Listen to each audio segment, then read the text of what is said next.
18 సంవత్సరాల తర్వాత ఇక్కడికి అనేక మంది మంత్రులు వస్తారు. నాతో పనిచేసిన మంత్రులు,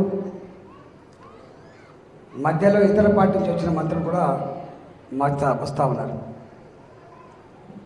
పదుల సంఖ్యలో ఎమ్మెల్యేలు వస్తారు. పదుల సంఖ్యలో ఈ పక్కకే ఉన్న పరకాల ఎమ్మెల్యే, మా అన్న వివేక్ గారు చెప్పినటువంటి మందమరి ఎమ్మెల్యే, ఎమ్మెల్సీల కొదవ లేదు. గత 3 నెలలుగా నేను చాలాసార్లు చెప్పిన, గొర్రెల మందల మీద తోడేలు పడ్డట్టు, పంట పొలాల మీద మిడతల దండి దాడి చేసినట్టు ఈ నియోజకవర్గం మీద పడ్డారు. హుజురాబాద్లో కొంతమంది మంత్రులు, జమ్మికుంటలో కొంతమంది మంత్రులు, వీణవెంకలో కొంతమంది మంత్రులు, లెక్క లేదు. ఏం మాట్లాడుతున్నారు వాళ్ళు? నేనట మధ్యలోనే వచ్చిందట, మధ్యలోనే పోతున్నానట.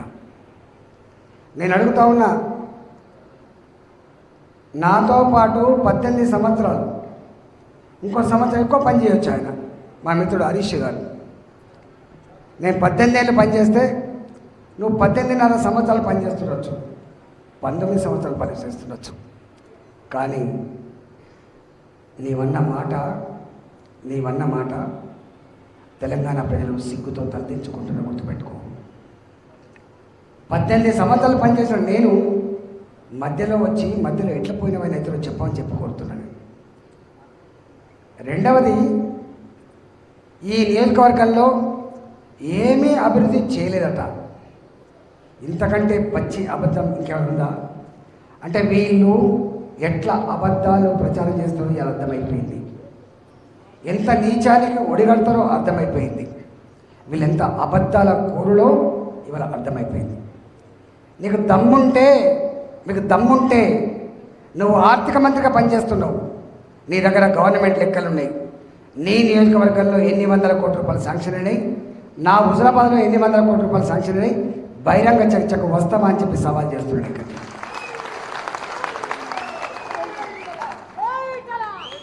మాటలు మాట్లాడేటప్పుడు జాగ్రత్తగా మాట్లాడు. నీకు అంతో ఇంత గౌరవం ఉండే ఇంతకుముందు. ఇవాళ ఈ నియోజకవర్గంలో నాలాంటి ఉద్యమ బిడ్డని బొండిగా పిసుకాలని నీ మామ ఆదేశిస్తే ఇవాళ నా దగ్గర బొండిగా పిసుకడానికి వచ్చినావు.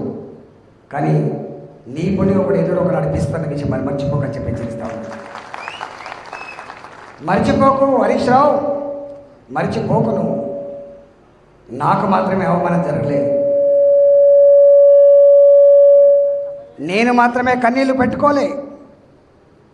నీవు నేను కలిసి ఎన్నిసార్లు కన్నీళ్ళు పెట్టుకున్నాం మనం, ఎన్నిసార్లు ఏడ్చినాం మనం, ఎన్నిసార్లు అవమాన భారంతో కుంగిపోయినామో నేను డేట్లతో సహా చెప్తా.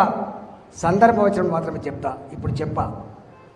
అవన్నీ మర్చిపోయి పదవుల కోసం పెదవులు మూసి నీ సహచర ఉద్యమకారుడి మీద, నీ సహచర మిత్రుడి మీద, నీలాగానే అవమానపడ్డ నాలాంటి మీద ఇలాంటి పిచ్చి కూతలు కూస్తే పల్చపడతావు, జాగ్రత్త అని చెప్పి హెచ్చరిస్తా ఉన్నా.